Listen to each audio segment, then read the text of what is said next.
Assalamualaikum warahmatullahi wabarakatuh. Perkenalkan, nama saya Indonesia Fitri, mahasiswi Ilmu Komunikasi Universitas Muhammadiyah Yogyakarta, peserta mata kuliah Sosiologi Komunikasi.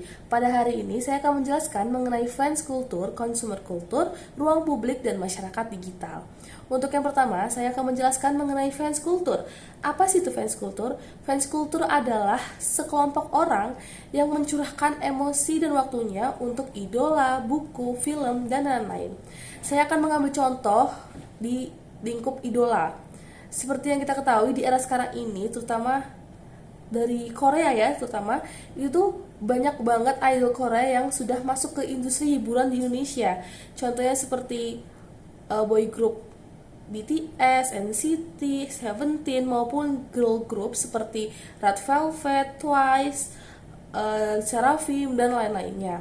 Nah, jadi tuh fans culture tuh adalah sekelompok orang nih yang mencurahkan waktu dan emosinya itu untuk idol mereka, untuk BTS, untuk NCT dan lain-lainnya. Nah, untuk contohnya sendiri dari saya menyukai idol group, boy group yang berasal dari Korea yang namanya NCT.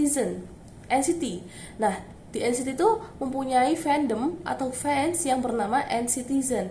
Nah, ini yang disebut dengan fans culture. Jadi itu sekelompok orang yang sama-sama menyukai satu idola, satu film maupun satu buku gitu.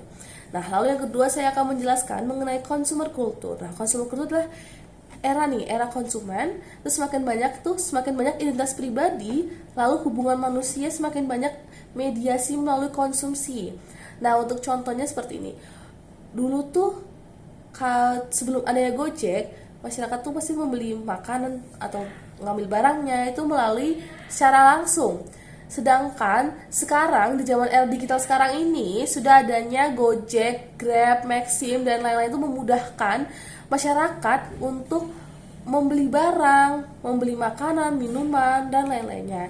Itu menjadi seperti budaya konsumen terjadi di sini. Nah, untuk yang ketiga, saya akan menjelaskan mengenai ruang publik. Ruang publik adalah ruang berpendapat, diskusi publik mengenai suatu permasalahan publik.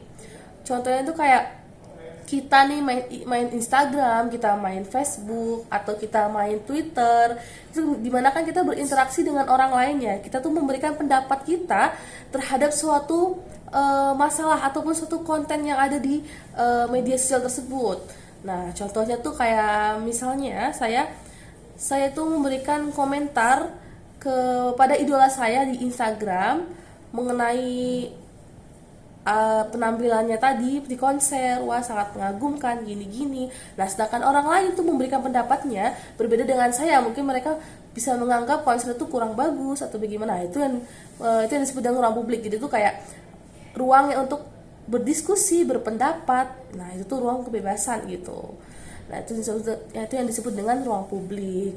Nah, untuk nomor 4 nih ada masyarakat digital. Masyarakat digital itu komunitas virtual yang terbentuk di dunia maya. Jadi tuh masyarakat digital itu terbentuk karena mempunyai kesamaan yang sama. Seperti misalkan saya nih menyukai NCT dan saya tuh mengikuti fandomnya. Fandom itu nama dari fansnya yang disebut dengan NCTzen.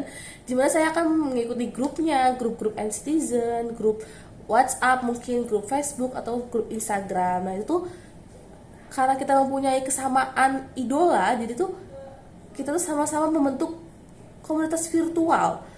Nah, itu tuh melihat kehidupan sehari-hari idolnya, atau mungkin jadwal konsernya, atau mungkin schedule pada hari ini, pada hari itu. Nah, itu seperti itu. Nah, untuk perbedaannya sendiri, ini untuk ruang publik dan masyarakat digital ini tuh hampir mirip ya, hampir 11-12 kalau dilihat dari pengertiannya. Tapi untuk pengertian sendiri tuh ternyata berbeda nih. Kalau ruang publik kan itu tempat berpendapat dan diskusi ya. Jadi tuh orang tuh bebas mau berpendapat, mau diskusi.